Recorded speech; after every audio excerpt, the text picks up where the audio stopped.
Good evening. A bit of a late broadcast tonight. And I'm actually doing this in, how do I say this?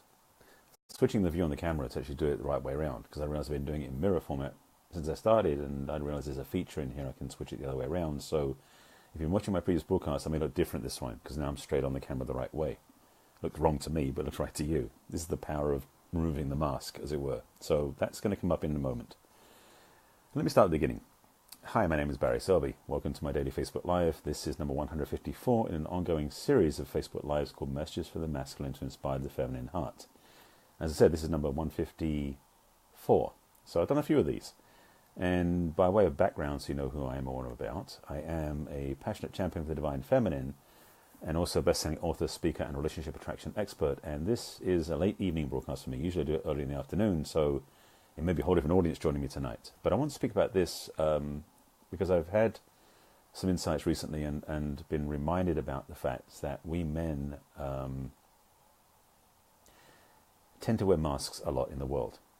I was at dinner with a friend of mine earlier, and I was speaking to a client yesterday as well, and I wanted to speak to this perspective that for many men out there, being inviolate, and I don't mean violet the colour, but inviolate as in not being violated, as a form of protection, is just that. It's a form of protection.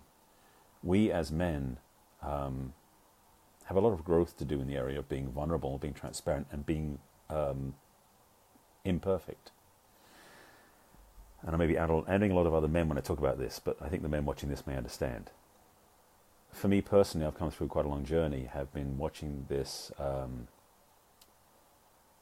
parade of men who are acting holier than thou. They've got everything perfect and they're doing everything the right way. And sorry, I'm still adjusting the fact I just flipped this screen the other way around, so I'm actually seeing myself on the screen the way that you would see me, as in person. All my broadcasts to this date have been like mirror format, which is the way the camera works, and I'm used to seeing myself in the mirror that way. But seeing it backwards, it's like it throws me. So okay, let me focus on the topic, not on me. But it's about dropping the mask, so this is part of my dropping the mask. One of the things that we men have a challenge with, and this is something I talked about a while back, because I experienced this when I was at Alison Armstrong's PAX World Tour back in January, that a topic came up about how we men don't have a healthy relationship with our anger, and how women are scared of our anger because we don't have it in a form that they can receive or handle or articulate. Meanwhile, when women get upset, most men are afraid of theirs too, so there's this avoidance that happens on both sides. And I went through that a lot in my younger years.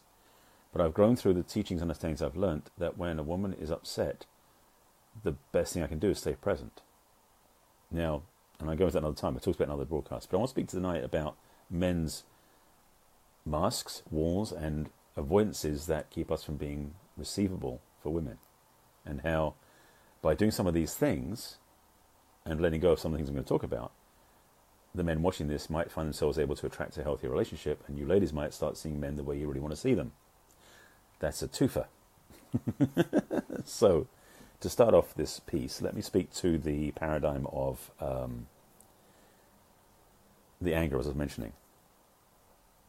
To out a lot of men who aren't good at dealing with anger, and I wasn't either, one thing that happened, and we learned in Alison Armstrong's talk at the PAX World Tour, was that for many men, being angry is actually shameful to us.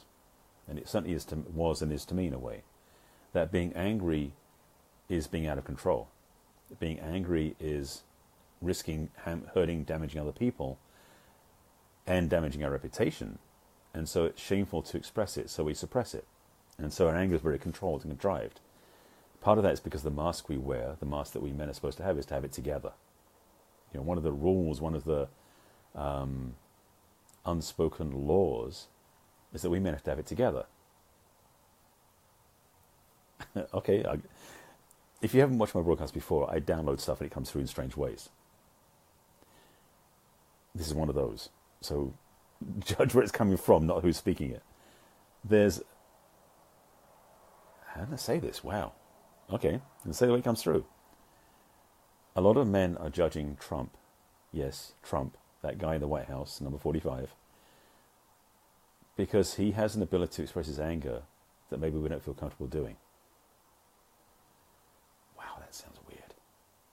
Okay, I had to say that when it just came up, because it was just this whole thing about we men being afraid of anger, not being able to express it. Well, he's somebody who has no filters. So I'm not saying by any stretch of the imagination that when we men drop our masks, we end up being like that, because that's not who we are. Nothing like that. So I want to get that out there. Boy, that was an interesting... Sorry, yeah. As I said, if you haven't watched my broadcast before, stuff comes through, and I have to say what comes through. So let me add some more pieces to the pie. We men carry we wear a mask around a lot of things, a lot of ways of being, around relationships, around business, around life, around money, where we don't generally come through as honest, transparent, authentic, and real. We try to be perfect. And the reality is that's not what women want, first of all. Men, if you're watching this, listen up. What women want, are men who are real. They don't want the perfect man. In fact, the perfect man for most women isn't the perfect man we think he is. He's actually more like who we are.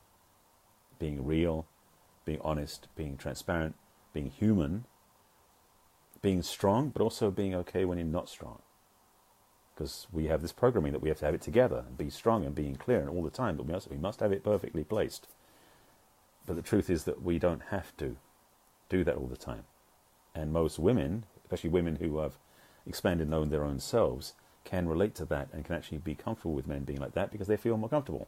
It's a level of being trusting of each other and being honest with each other. One other piece that I want to speak to, because that ties into kind of the spin about the Me Too conversation.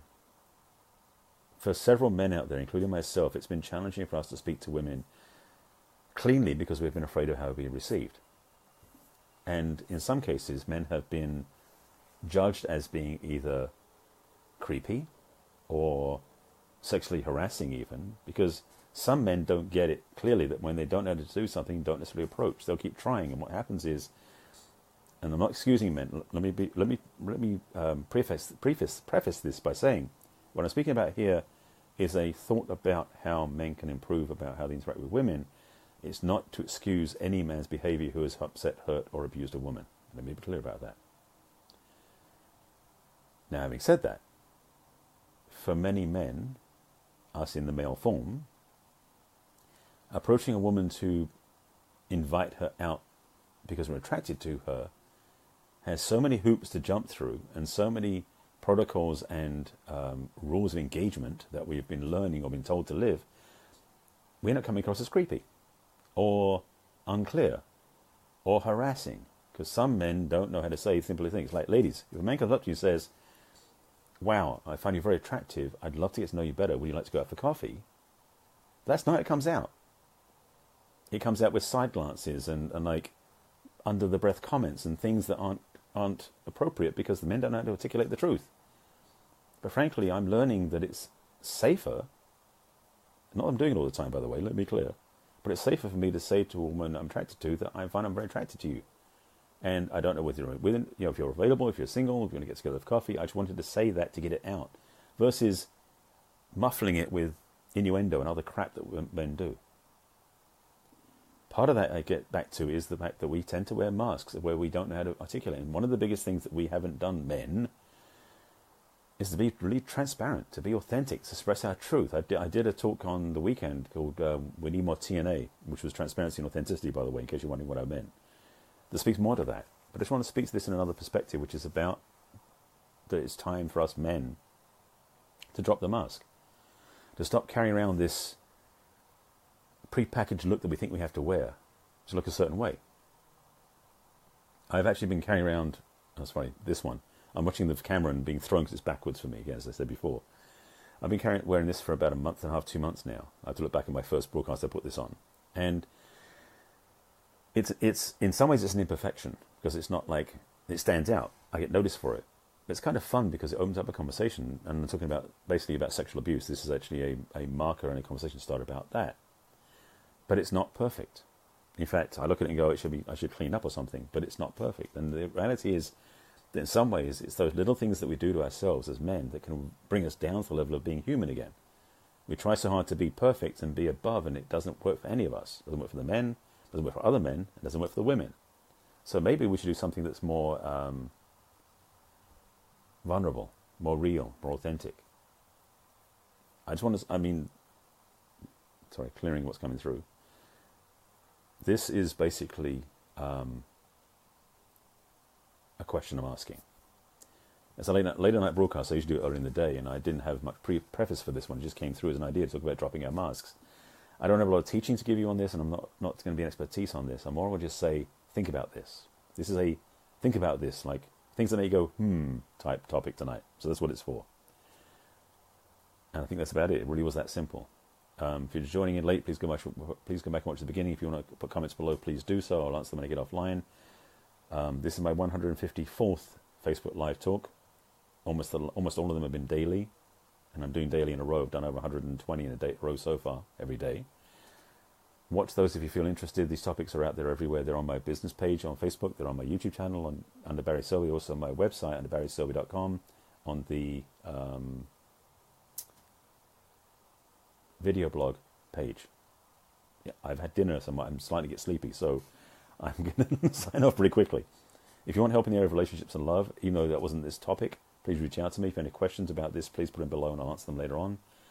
And I'll remind you again, although I'll add this afterwards, take this to heart, the idea about dropping your masks. Men, can you be more transparent? Can you speak more truthfully? Can you be more real, raw, and authentic in every interaction, especially with women? Can you risk being rejected? Can you risk being turned down? Can you risk being accepted? Ooh. All right. Join me again tomorrow. We'll do another topic tomorrow. I'm not sure what it's going to be yet. This is my daily Facebook Live, as I mentioned. My reminders I usually give every day is please take care of yourself. As you do that, you can take care of other people. You deserve the best. And if you take care of yourself, you can have the best. I think that makes sense. I'll see you again tomorrow. Take care. Bye.